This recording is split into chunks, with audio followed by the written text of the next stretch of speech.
Hey guys, welcome to Taste of Recovery, the podcast. Where we explore one's honest journey of surrender, willingness, acceptance, and courage. I'm Alecia Spendlove. And I'm Eden Sassoon.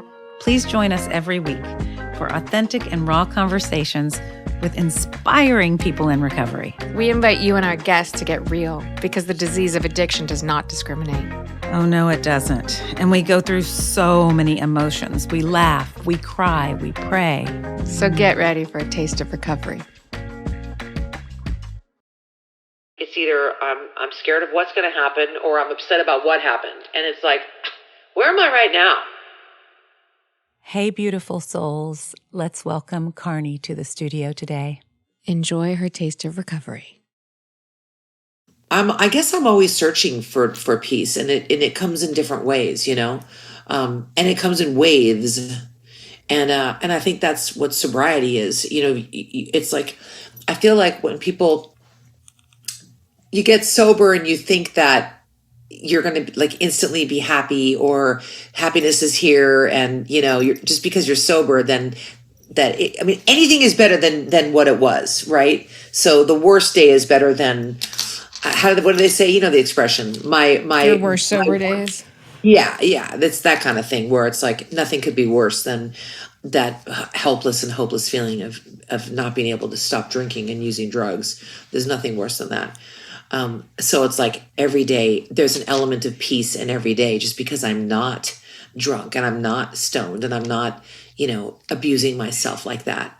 But today I woke up and I got on my knees, and, you know, I got to a meeting last night, and if we're talking about recovery, you know, I feel so much better when I get to meetings, and I had not been to a meeting I think it was 10 days. And it's very rare that I go that long, but when I do, my friend calls it, she's crispy.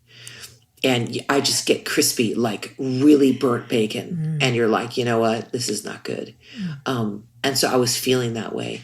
And instant freedom and peace. So I'm at peace when I'm at meetings. I'm at peace when I'm connecting with other alcoholics. Yeah. I want to say like what brought you to the rooms, but I also want to say I want to know your best fucking alcohol. I mean, like, I love you. So, like, you as a drunk, I mean, tell us a few funnies that aren't so funny, but that, you know, before we can get into how you got to who the fuck you are today. I got a few of them. Dear God. Yes. Let's see. One time I was having sushi with some friends, and I had a little too much sake. And when we were waiting for the valet for the car, I saw a cone in the street, one of those construction cones, and I basically took a nosedive for it and started humping it. And everyone was watching me hump the cone. Yeah, that wasn't good. And then my hernia popped out because I had a hernia. Oh no! And so I had to lay. So I was humping the cone, and then I had to lay back and like push my hernia in. So I'm drunk, humping the cone in the street, waiting for valet, and pushing my hernia back in. That was lovely. Oh, it's beautiful. It's beautiful. And then another good one was one of my, if not my last drunk, was going to Neiman Marcus in Beverly Hills and going because I was craving the lobster roll. You know, that goddamn lobster roll. You know what I'm talking about. These were fun Neiman Marcus drunk days, okay? Oh, yeah, Neiman Marcus drunk days. And I remember going up there and I ordered, I started with martini. I love martini. I used to love martinis.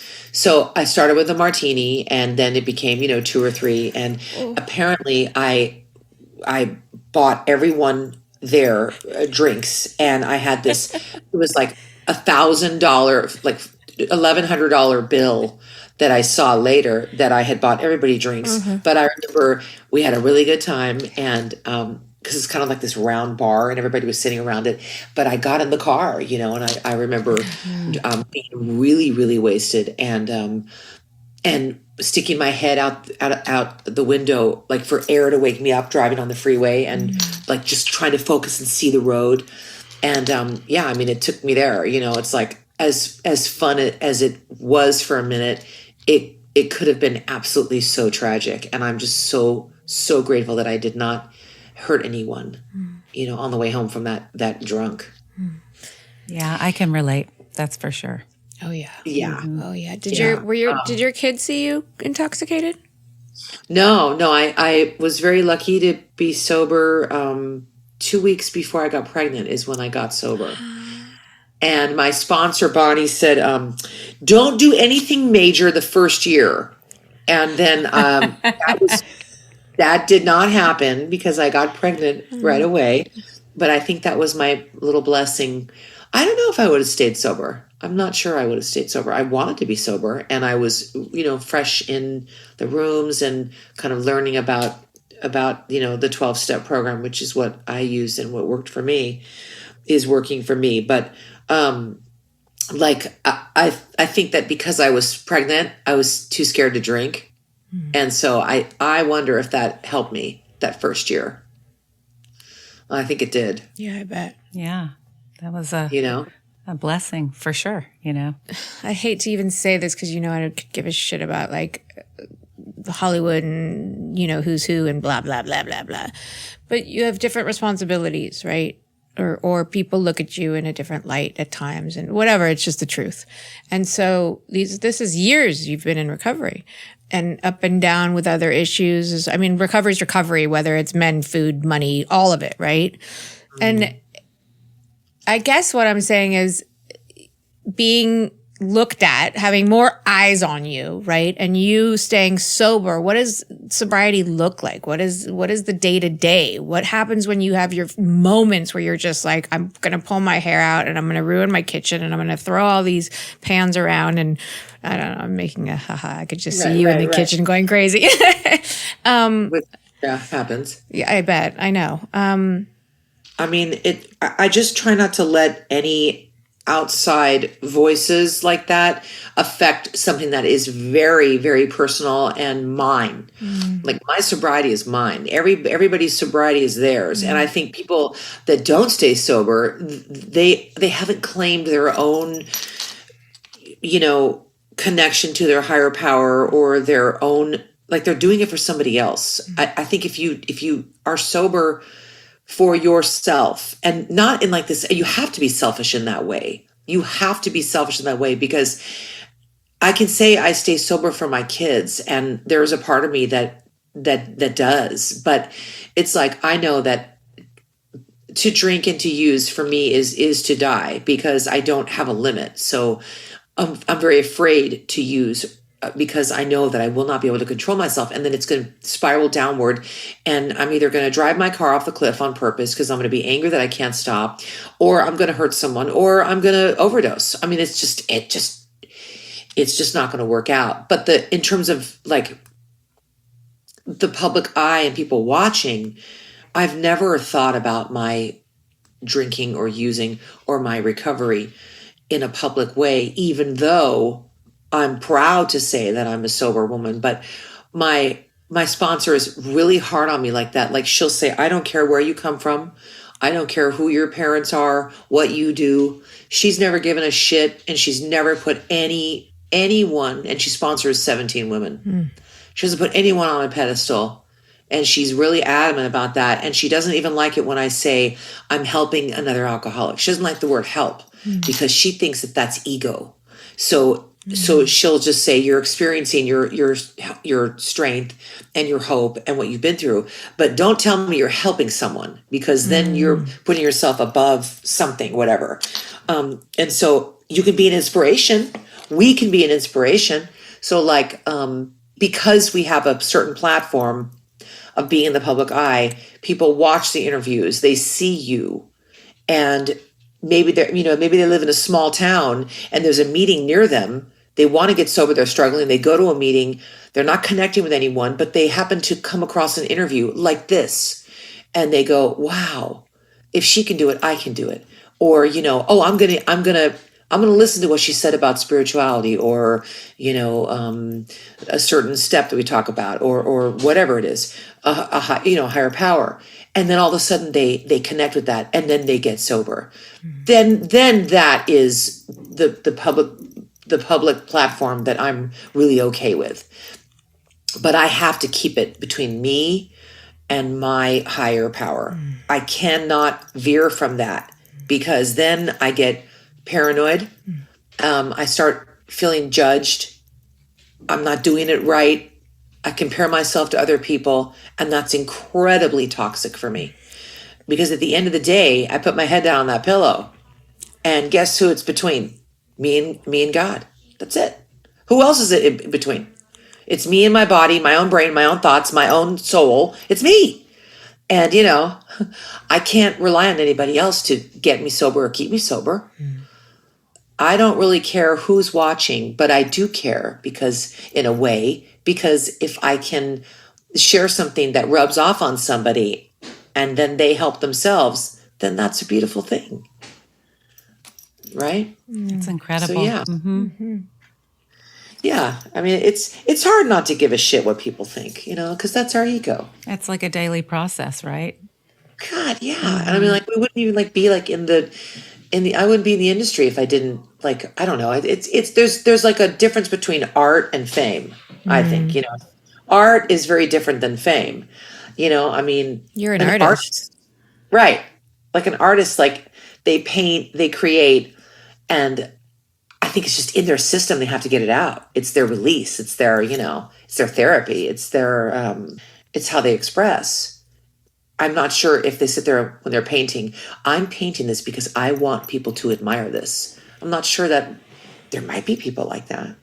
But when I'm in the studio singing, or I'm on stage singing, or, creating something, or even in the kitchen creating a dish, I don't sit there and go, what is everybody else going to think of this?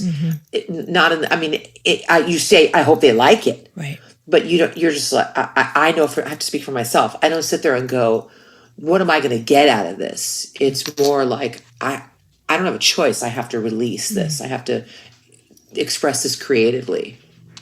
Where did you find the clarity between prior to getting sober and now, the clarity to be able to find that release, to come, to be honest, to be truthful, to be who you are today? Well, I was creative when I was high too. I was creative when I was drunk also. I mean, that's the truth. I remember I used to get really stoned, just smoke a bunch of pot. And then I had this little recording device, in one of my bedrooms, and I'd go in there, and this is way before kids, of course. And I would just record myself writing songs, singing, and I was high as a kite. But I loved to record. I never finished anything. Maybe that's because I was so high I couldn't finish it. But I just think I'm going to try to answer your question, but the clarity, I think. There's no way I could be clear being drunk or high. It was a very false clarity. I was clear for a minute, and it's a very tricky thing, because I would feel something, and I was scared of that feeling, and that I would have to drink to cover the feeling. But then when I would get a little bit buzzed, then I would claim whatever I was contemplating, I don't need him, I don't need her, I don't need this. Yeah, I know what I want now. And it's just so delusional, because it's not real, And being clear, having clarity is great. Having clarity isn't always peaceful. No, definitely not. But having clarity is good, because then I know where my feet are. I know where my heart is. I know where my head is. And if I want to get out of that, if it's uncomfortable in any way, I have tools that I can use, to realize that it's going to pass. And, that's the thing, because I'm kind of run by fear, fear really drives me. It scares me.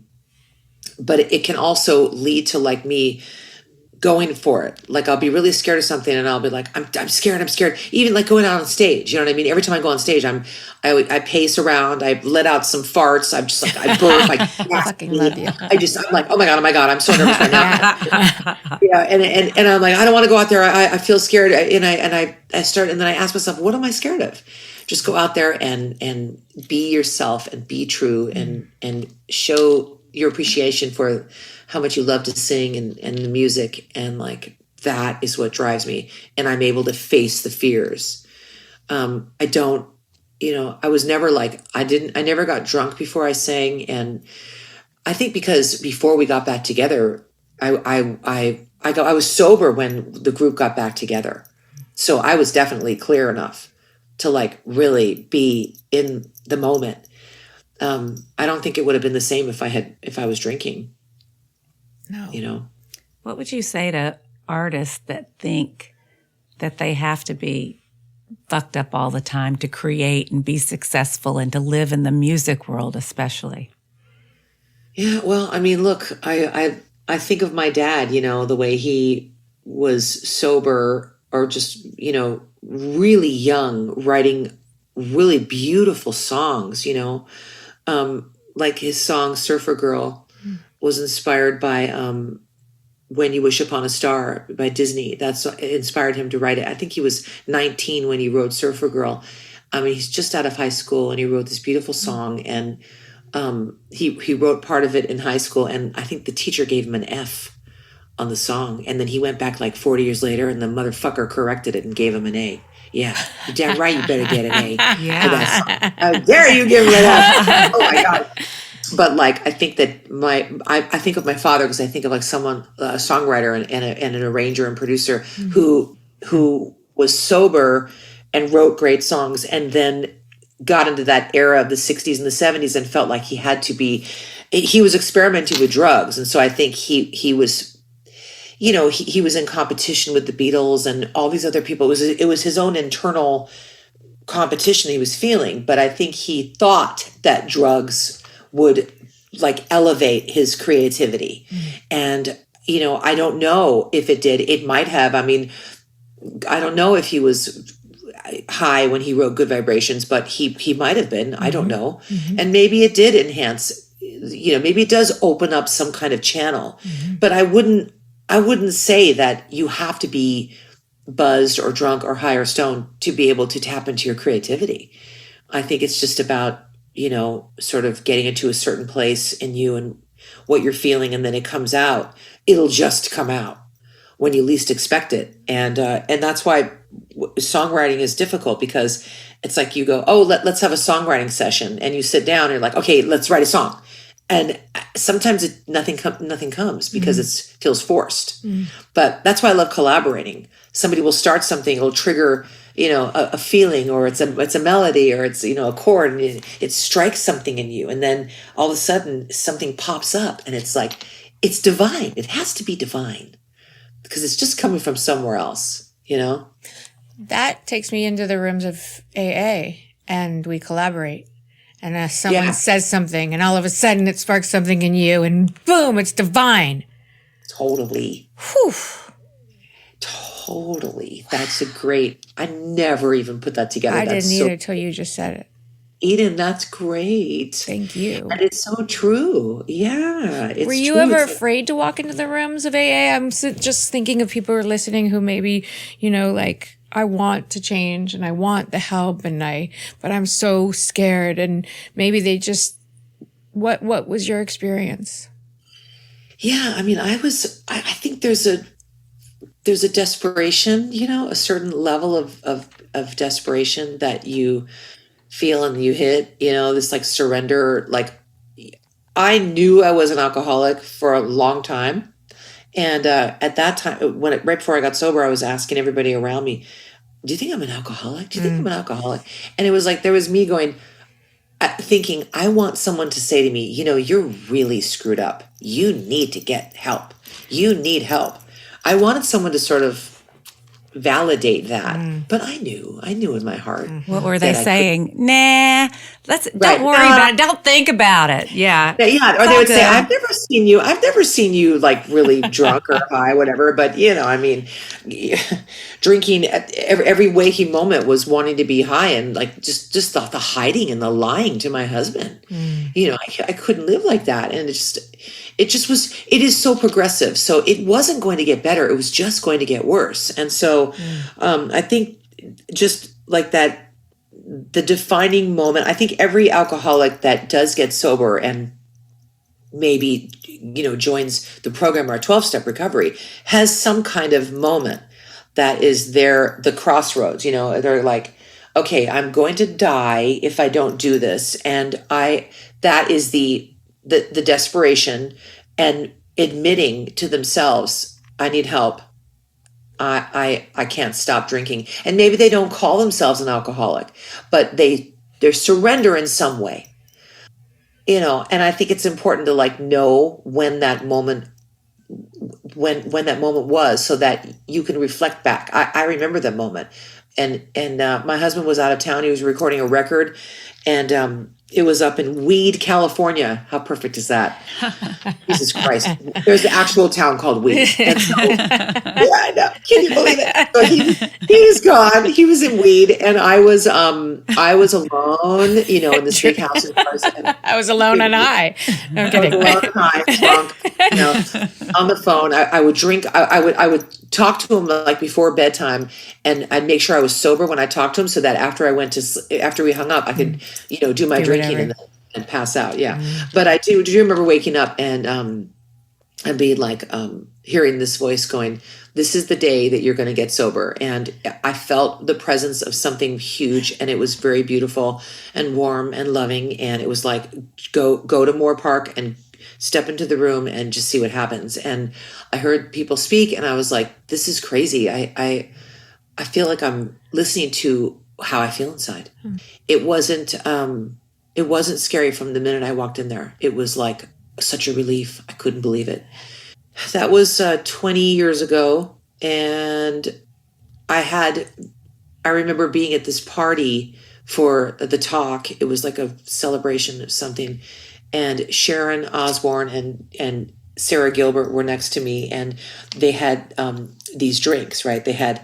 They were like some gin or a clear alcohol with a lime in it. And I had ordered a club soda, just like sparkling water with a lime in it. And I walked up to the bar, and Sharon was there, and I was in the middle of Sharon and Sarah. We were laughing and talking, and I mistakenly I grabbed one of their drinks. I don't know whose I grabbed first, but I thought it was my drink, and I took a sip, and the minute it hit my tongue, I freaked out, and it was a small sip, but I said, Sarah, I just took a sip of your drink, and I freaked out, and she goes, what? And I said, yeah. And I'm like, look at our glasses. It was not intentional, but it was like, what the fuck just happened?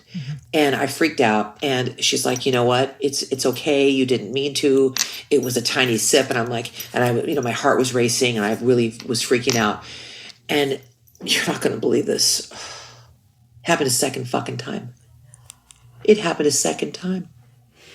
So I don't know what was I grabbing? Why did that happen? And I said, you guys, I gotta go. And I called my sponsor, and I was crying, and I said, Bonnie, I'm freaking out. And she's like, you gotta calm down.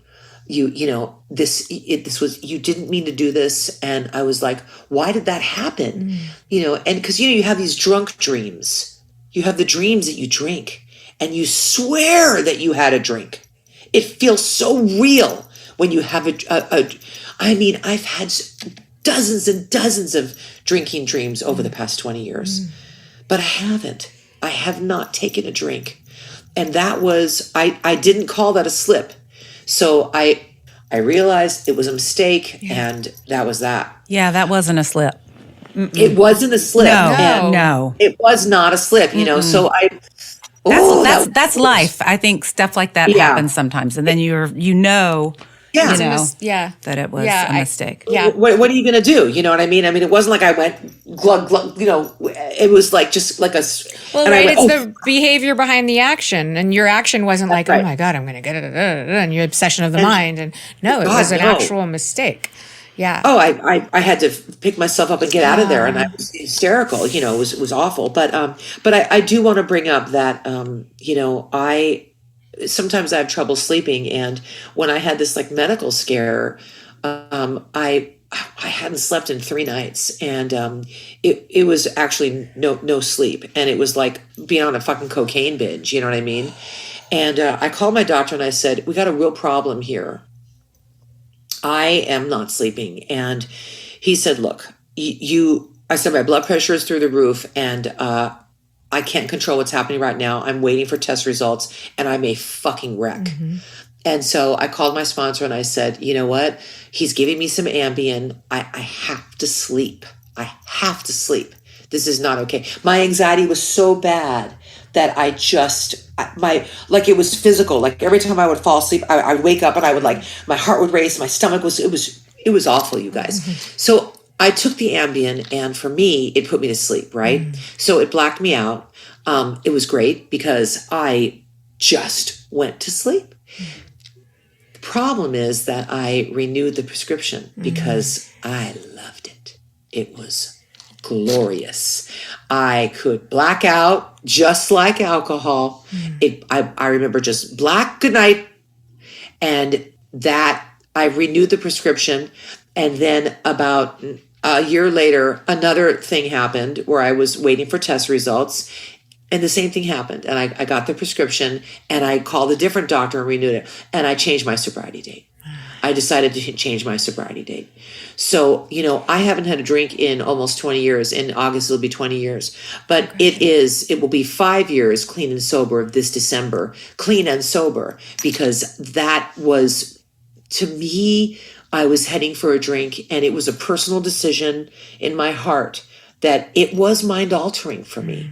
And in the program, we say, is something mind-altering or not?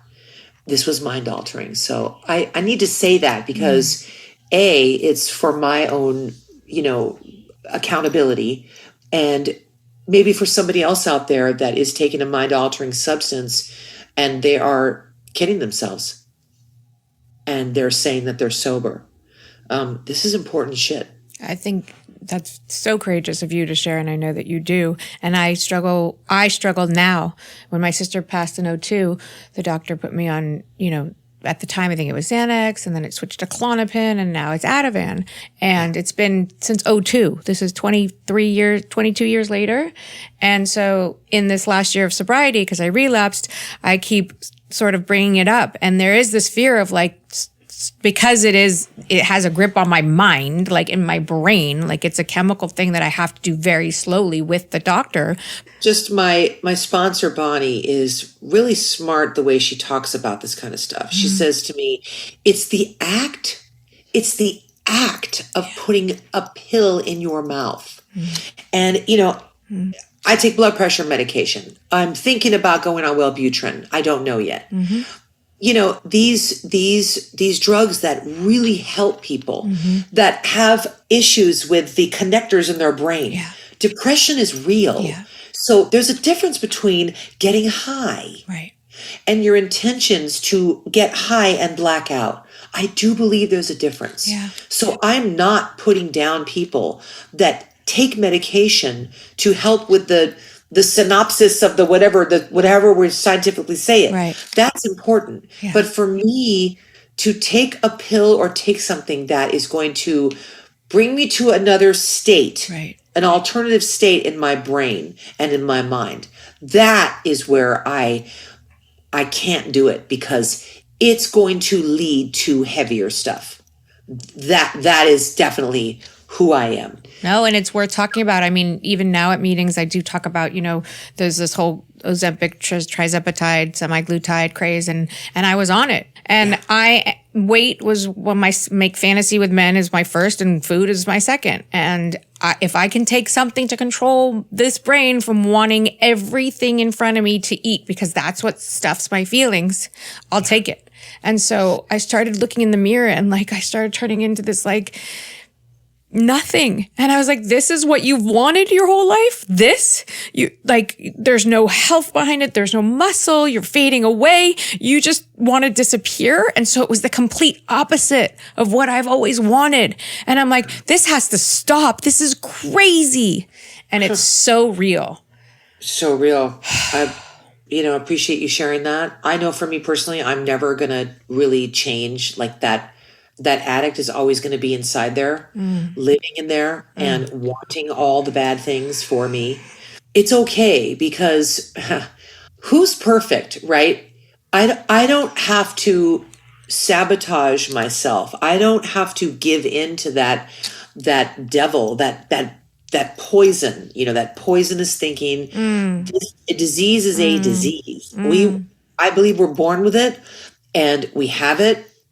When shit gets scary, like waiting for a test result, and I have to ask myself, what am I really scared of?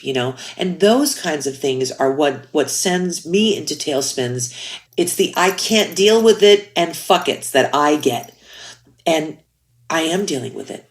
I do deal with it. And you know what? It passes. And thank God all the test results so far have come back okay. But there's someone very close to me that did not have good test results. And now they're doing some chemotherapy and they're getting through it.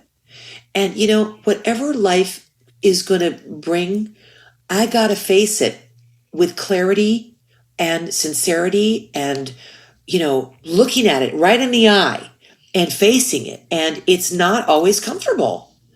I want it to be easy. I want it to look good, smell good, taste good. I want it to be easy. I don't want to be challenged.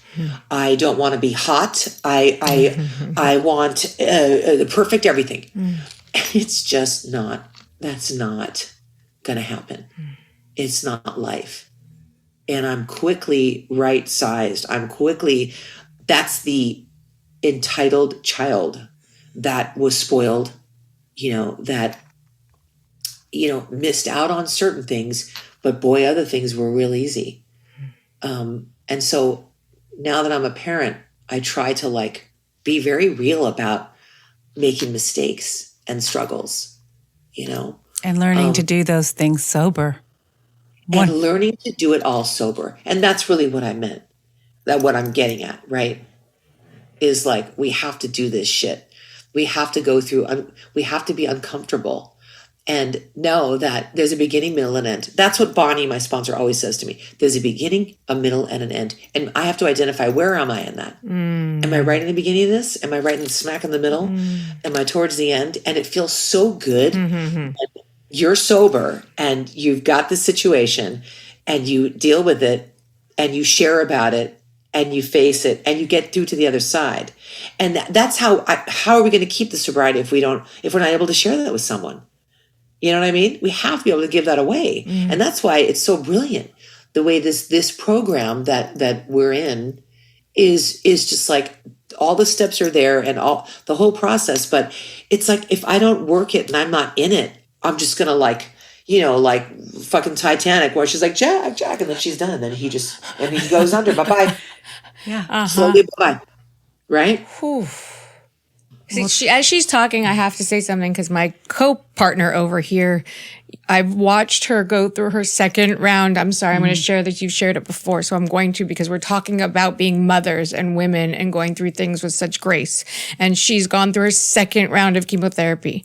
And you're sitting here being quiet and I really, and I appreciate that. But I also share because we're three women talking about being in the program and I've watched you go through things that I'm like, we're in this opportunity with three strong women and I want to hear your voice. I needed that cancer to come back. I wasn't getting it. Yeah, everything on the outside looked very pretty. My life looked very pretty, but it wasn't. And you live a big life, you go out, and I just couldn't do it anymore. And my health was my wake-up call. But I had many other wake-up calls. I just wasn't listening. Driven, drunk, and... Of course. Yeah, but you wake up the next day and everything's all rosy again. You made it through that and take your kids to school, volunteer on this board or whatever. You're there for your kids, hungover a lot of the times, but I was there. But getting back to your question, I'm just so grateful at this point for my sobriety. That's how I do it. I keep that first. I know that if I'm not sober, that I'm sick. And I'm not only sick in my mind, my body was allergic to it. I was allergic to alcohol. I would flush. My ears would get red. I was drinking my red wine and I'd feel my body doing all that and I'd still drink. I would, feel a little nauseous and I'm like, fuck it. I like this feeling, and just all the bullshit I had going between these ears. But I know to be a better everything in my life, I have to cut alcohol out. I don't know if I answered the question. You did. And I really just wanted to, because I think it's important that the three of us get to, in this space, just sort of have this connection that we are moms and we get to live honestly. And maybe your kids didn't get to see you drunk. Mine almost forgot. And then, of course, a year ago, I was like, hey, let's go drinking with them. But we get to be honest and they get to hear that. And that's, excuse my language, it's fucking huge, you guys. Do you know how many mistakes that they will make in their lives? Yeah. It is so important to have them see us make mistakes. Amen. It really is. How are they going to know? How are they going to be able to forgive themselves or forgive other people? Because, shame will just fucking take us down. Shame is so pointless. Shame is regret. And there is no point in feeling shame because we're human. And that's it. So the minute I feel shameful about something, I'm regretting, I'm in the past. It's shame is feeling the past, right? What does it do? It doesn't get you anywhere. But I love the women mom thing because I do think there's so much pressure on us. And it's like, it's not like we're fucking, we could say we're super women. Yeah, we juggle a lot. Women are really strong and everything. But I think it's more just like, I'm allowed to break down. I am allowed to feel like I'm crumbling. I'm allowed to. And, but what happens with me personally is I get bitchy and I feel like everyone's out to get me. And I take it out on people around me. And I'm short and snappy and cunty. I get real cunty. And then I own it. And that's when I always, and this is what the program has taught me, to go to my husband and say, you know what? I was really cunty in the past few days. I am so sorry that I acted that way. I was, scared of this, or I was feeling upset about A, X, Y, and Z, whatever. But you didn't deserve that. And I'm sorry that I did that. And it's like, I think that's what ultimately keeps me sober, is being able to do that. Because you pile enough of that shit on there, I'm going to feel like a shitty person. And then I don't feel deserving of goodness. And that's when I will break my sobriety. One day at a time. I love to future trip. I love to think about the results. I want to know what the fuck is going to happen. God, it's torturous that I do that. And it's really hard. And then I'm also always reflecting. But it's either I'm scared of what's going to happen or I'm upset about what happened. And it's like, where am I right now? I am here in Los Angeles, California, talking to two women who care about other people, that want to make a difference and share what they've been through. And I'm appreciative of that. I'm appreciative of our hearts and our honesty. That's the whole point. We've got to open up. We've got to open up the vault and just let it come out, and it's not always pretty, but eventually we do find the beauty in ourselves and other people if we just sort of face these things, and we stay real. We find the beauty and the laughter, we do find it. It's there. Yeah, and we're meant to go through all these things. We're meant to make mistakes. Our kids are meant to make mistakes because we're human, right? We're human and we're learning from them. And then how do we get better? You can go back to your husband. You can say, I'm really sorry I was cunty. Yeah. But, I can, you can own it and you can say, I'm really sorry versus like, God, I was cunty and I'm going to pick up some wine. And then you kind of maybe apologize or maybe it fucking turns into some shit that you don't even know what, but not a healthy, better version of yourself. And I think without alcohol, I'm a healthier, better version of myself. Yeah, we are. We are. And it's hard. It's like it's a quest. It's a journey, and it's never going to end. Right. And I have to stay really like teachable, very teachable, because the ego is so big. The ego is so big. I mean, I don't. The minute I find that I'm uncomfortable with something, it has to be something within me, and it's hard for people to look at themselves, and that's what 10th steps are for. Finding your part. Like, I'm annoyed at so and so. Okay, what's my part in this? I feel impatient. I feel jealous. I feel threatened. It's like just getting that out, is just so important. Powerful. And it's day to day. And I have to give myself the grace, like it is just for today. Because it is really just one little day at a time. And sometimes it's minute by minute, I think we're just hard on ourselves in general.